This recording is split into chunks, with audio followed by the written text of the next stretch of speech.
Hello, my name is Bettie Kawonga. I'm a lecturer at the Lilongwe University of Agriculture and Natural Resources. Today I will be presenting on the dairy production systems in Malawi, and through the introduction, looking at the overview of dairy in Malawi and also the strategy that the government has employed over the years of dairy intensification. We'll also look at some of the projects that align with the dairy intensification. Then we'll go through challenges that smallholder dairy production system faces in Malawi and the opportunities that can be harnessed to promote or improve smallholder dairying in Malawi. In terms of dairy sector in Malawi, it is categorized as estates, which mostly employ the semi-intensive system, high input, high output. We have the commercial farms that keep close to 150, from 150 to 400 high producing dairy breeds such as Holstein Friesian and Jersey. They employ the intensive production where we have high inputs in terms of housing, labor, feed, as well as they have high outputs in terms of milk. And then we have the last sector, which is the smallholder, and it is the largest because it accounts for over 80% of the milk that we have in Malawi. Most of the farmers keep 1 to 3 animals. Most of these animals, the exotic breeds, the Holstein Friesian, the Jersey, but they also keep a lot of crosses between Holstein Friesian and Malawi Zebu, Jersey and Malawi Zebu as well. In terms of their production, these are mostly employing semi-intensive production system where they have improved housing. They provide feeds, both the under zero grazing, where they cut and carry the feed to the animals, and they supplement that feed with concentrate. In the sector, we also have processors, currently the ones that are processing milk into various products in the range of 4 to 6. And most of the products that they are processing are mostly fresh milk, pasteurized milk, and then you have ultra high temperature milk, as well as fermented products such as yogurt and cheese. We also have within the sector various companies that distribute these products to supermarkets. And in terms of prices of the milk, farm gate price, it ranges from 0.424 to 0.49, depending on locality. So the region has an effect also on the prices in terms of the production in the north, production in the center, as well as in the south. The other factor also is the contracts that farmers have with the various companies, or where they don't have those contracts, farmers tend to sell milk to informal buyers known as vendors. So in terms of prices, you find higher prices with the vending or informal sector, whilst the formal sector, they will be around 0.24. And these products, as well as the fresh milk, they are sold to consumers both in urban, peri-urban, as well as the rural sector. Now, when we talk about smallholder, there are certain characteristics that define these smallholder farmers. One of it was that they keep fewer animals, 1 to 3 animals, but in terms of the farmers, most of them in the age range all the way from elderly. We have those that are in the middle age group, as well as those that can be categorized as youth. So those that are under 35 years of age, they are part and parcel of the smallholder dairying. In terms of gender, we have both males and females. Of course, males are on the higher side, around 62%. So in terms of describing the smallholder in Malawi, we can say it's both gender and age compliant. And we have a lot of non-profit organizations that target the poorest of the communities and those that are vulnerable. Hence, smallholder dairying can also be an intervention that targets climate change affected areas. Now let's zero in on Malawi's strategy of dairy intensification. And so when we talk about dairy intensification as far as Malawi strategy is concerned, it encompasses both genetic, ecological, as well as the social economic intensification. And in terms of genetic intensification, they're looking at employing modern breeding technologies such as artificial insemination, ecological intensification that looks at promotion of well-being, health, and production of dairy cattle through zero grazing, where animals are housed throughout their time on the farm. Feed and water is brought to them, and that helps to prevent transmission of diseases from maybe the indigenous herds to these animals that are under semi-intensive. In terms of socio-economic, dairy has been used over many decades as a way of promoting women empowerment, as well as capacity building of rural farmers so that they can create an enabling environment where dairy thrives. So Malawi government, in terms of the intensification, they established an artificial insemination center in the southern part of Malawi to produce semen, which farmers can access easily, farmers around that center. At the same time, they also promote crossbreeding between the temperate breeds and our indigenous breed, Malawi Zebo. The past 2 or 3 decades, we've seen a lot of non-state actors coming in, and most of these have been importing and distributing exotic breeds such as the Jersey as well as the Holstein Friesian to smallholder farmers across the nation. So in all the 3 regions, Malawi is divided into 3 regions. So both in the south, center, as well as in the north, farmers have accessed these breeds. And even more support from government and non-government organizations.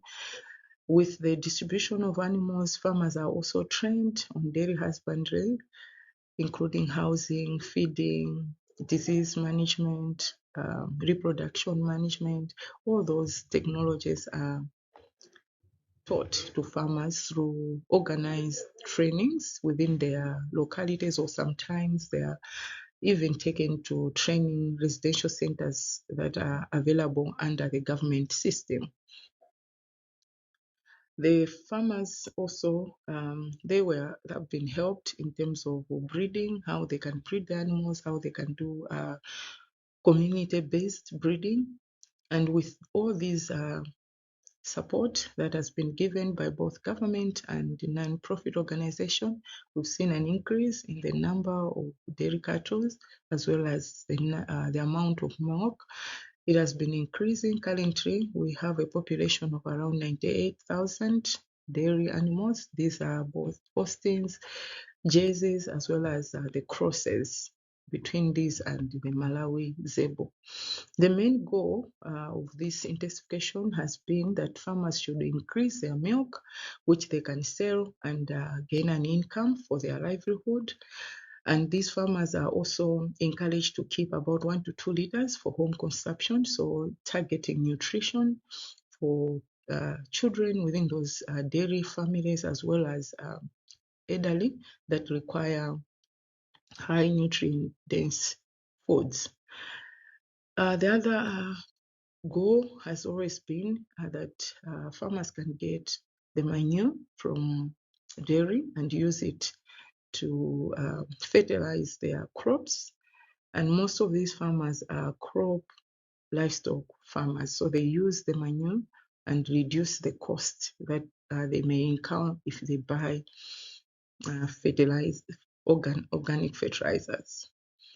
And also what we have seen is that dairy has been included in most of the climate resilient projects so that farmers can adapt to the changes in the climate. With all the inputs from government and non-profit organization, currently what we see is that there's a wide variation in productivity of the herds that we have. milk per cow per day ranges from 10 all the way to 30. So there's a wide variation, which mostly shows the differences in terms of management by these farmers. And what we have concluded so far in Malawi is that all the breeds that we have, both the pure breeds and the crosses, they are all performing below their potential. So there has been a decline in milk productivity. So the amount of milk per cow per day has been declining over the years. Previously, from government farms, we could see after they could do the crossbreeding, animals could produce 12, 15 liters, but now the crossbreeds cannot produce more than 10 liters. So that shows us that there is a decline in terms of milk productivity. Even for the high grade or exotic breeds, the temperate breeds, productivity has been going down, and there is a wide variation in performance. And we have also seen a high calving interval. Animals are staying open for most parts of the year, as high as the 400 days intercalving interval, which is very high. And the studies are showing that all these challenges that we are facing in terms of productivity are mostly due to a number of factors that can be grouped as technical, biological, as well as infrastructural challenges. And technical challenges and biological challenges include inadequate feed resources. So most parts of the year, Malawi is dry, so the rain lasts for about 4 to 5 months. Thereafter, we do not have rains, and because most of the farmers under zero grazing, they rely on the natural pastures. You find that for most part of the year, they do not have adequate feed resources. We have also seen a high prevalence and incidence of diseases, mostly mastitis, which affects animals mostly after they calve down. And also towards the end of their lactation, most of the animals have mastitis, and there is poor identification as well as the treatment of these animals. Hence, it seems that prevalence of this disease is disproportionately high compared to other diseases.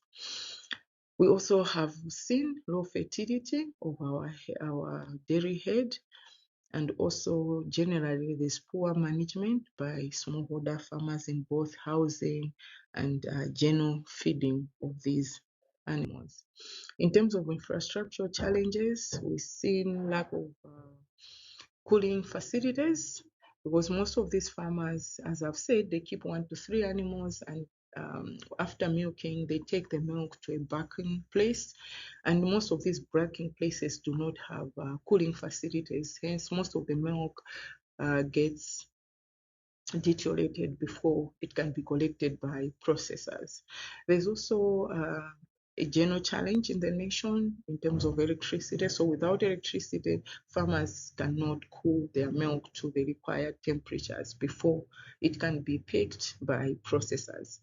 We also see that in most of these barking centers, there are no running water, which is a necessary utility for the farmers to be able to clean. The issues of hygiene, issues of sanitation can be compromised.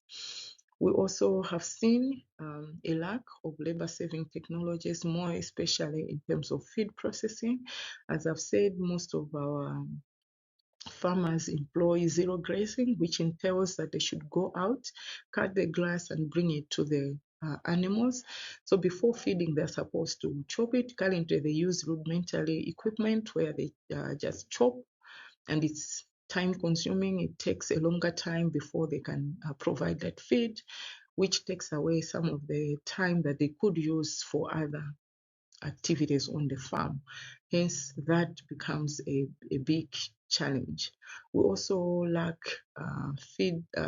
milk processing equipment for those farmers that want to go into dairy processing.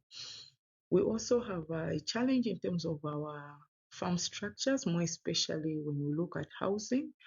Most animals are not housed in appropriate barns. Most of the animals are just tied outside, but that, more especially during the rainy season, you find that most of those houses are full of mud and dirt. So most of the animals, that can create a conducive environment for breeding of different types of organisms that can affect the animals in the long run.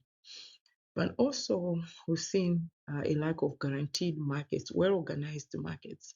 As I said before, that most of the farmers have got contracts with the milk buyers. Most of them are also milk processors, but that contract usually is loose. It's not as guaranteed, and in most cases it's one-sided. You find that farmers, in most cases, they complain of low milk prices, which means that in terms of negotiation, they might have not had that higher power to negotiate for better prices. Let's now look at some of the projects that we have conducted in Malawi, and some have also been conducted by government research institutions that are aimed at minimizing the effects of climate change and allowing farmers to adapt to the changing climate. And one of the projects look at integrated promotion of integrated crop dairy systems, where crop livestock farmers are encouraged to grow crops for their own food needs, as well as within their farms, within their gardens, they should also include leguminous pastures. So if you look at some of the pictures on the top left, we have an integrated maize and the legume pasture, and such systems would eventually help in terms of the manure coming from livestock would be used to improve the yields of the maize crop. At the same time, the crop residues plus the legume plants that were grown together with the cereal would then become feed for livestock. In that way, farmers are using their land resource very optimally, because they are getting both products for their own use as well as for livestock. Other projects are also looking at feed conservation. So as I said previously, that Malawi has a longer dry period than the rainy season period. So you have longer time when we don't have the green grasses. So during the rainy season, farmers are encouraged to conserve some of the grass by making hay bales. Other interventions also focus on production of feed using locally available ingredients, as well as promotion of multi-purpose trees within their homestead, so that they can use those trees for firewood, as well as the leaves of those and multi-purpose trees for feed for their livestock. Other projects are also looking at feed profiling, so mapping out the different feed resources within Malawi based on ecological areas, so that then we can know what we have in those localities, and then encourage farmers to use what they have in formulating different rations for dairy animals. Lastly, within the feed profiling, we also include breed evaluation, where now we have different breeds that have been recommended in Malawi, and we evaluate them based on the different type of rations that we have and see which ones perform better. At the same time, we also evaluate in terms of potential of those feeds to reduce methane. For example, we did some studies a year ago with the smallholder farmers in the central region of Malawi called Magomero Milk Packing Group. And this figure is showing us the average daily milk yield from different breeds that the farmers were keeping. So we tested those different breeds and different feeds. The other feeds were from the commercial sector. So these are purchased feeds that are available. We also compounded different feeds, which we called forage-based feed, with what farmers have, mostly LUANAR. And from that study, what we saw is that all the breeds, they showed an improvement after we changed the feed. So from the base feed that they were given, you can see on the slide that farmers were producing maybe from 5 to 12 thereabout in terms of milk yield from the time that we started. But once they started feeding on the commercial ration as well as the forage-based ration, which was made from LUANAR, you see that in terms of milk yields, all the breeds showed an improvement in milk yield, all the way close to 16 liters for Jersey Holstein cross. So farmers are crossing the Jersey and the Holstein, and we saw that that was the one that performed much better than the Holstein alone or the Jersey alone. And the two types of feeds, what we are seeing is that there were not marked differences between commercial and the farm formulated feed, but the most difference that we saw was between the breeds. So the one that performed the least was the Jersey and commercial feed, but all the other, like Jersey under the local feed, it performed almost close to the Holstein breed. So the message here is that with improved feed, all the breeds that farmers are keeping can perform much better. We also, because this is a climate resilient project, we also looked at how the different feeds that were formulated, both the commercial one as well as the one from the farmers themselves using LUANAR, how they performed in terms of release of methane gas. And we used global livestock assessment model, GRAM. We collected different parameters and then we calculated how much each of the feed would have contributed in terms of greenhouse gases. From this figure too, what we can see is that enteric methane per year reduced from the time that we started the study. So it was above 7,000 to all the way to 3,000. And there was no significant difference between the commercial and the locally formulated feed, showing us that there is high potential that if we use locally available feed resources, we can both increase the milk yield from the previous slide, as well as we can reduce the methane emission. I also talked about different local feeds that we are profiling. So we are mapping in different localities. So based on ecological zones, we collected a number of feed resources that we interacted. These are the feeds that farmers chose and the farmers are using to feed their livestock, especially during the time when it's dry season, when they do not have readily available feed resources like hay. They are mostly using other feed resources, so such as blackjack, Biden, pilosa, Comelina, as well as Richard, Scabra. These are some of the locally available shrubs that farmers are using. And from this, what we can see in terms of their protein content or crude protein content, there are some that are similar to the ones that we have recommended, such as Sesbania sespan. You see that in terms of crude protein, it's within the ranges of 900. And another interesting thing is that in terms of methane, the feeds that farmers are using and are choosing, they have low methane emission compared to even the ones that we have recommended, such as LUANAR, Leucocephala. Let's now move on and look at opportunities that are there in the Malawi dairy sector. One of the opportunities is the existence of dairy breeds that have been recommended for use in Malawi. So these breeds, we have Jersey breed, Holstein breed, but we also have crosses between the Jersey and Malawi Zebu, as well as Holstein and Malawi Zebu.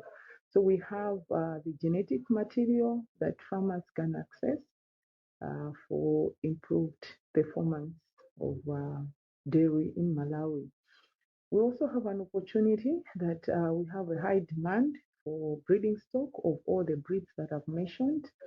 So we see an interest from young entrepreneurs, those that are youth, those that are under the age of 35, as well as a high demand for breeding stock for those people that are about to retire from different workplaces. We've seen such a wide variation in the entrepreneurs that are looking to go into dairy. We also have government policy that allows for the dairy to be promoted within the government system. So within the Department of Animal Health and Livestock Development, they have put dairy as a flag carrier, showing that government has an interest in promoting dairy. We also have seen of recent a number of private sector coming into dairy, more especially the veterinary services. Previously, we mostly had government providing vet services, but now we have seen a number of private sectors providing that because of the conducive policy that the government is promoting of demand-driven holistic extension service. And lastly, we have an opportunity in terms of training institutions in Malawi that are offering livestock training. The main one is the Lilongwe University of Agriculture and Natural Resources, both at Bunda campus and Natural Resources campus, as well as even on open and distance learning centers. They are offering livestock training. But we also have seen other institutions that are run by government, such as Lilongwe. We also have institutions such as the private-owned university, the faith-based institutions of higher learning that are offering livestock-related courses.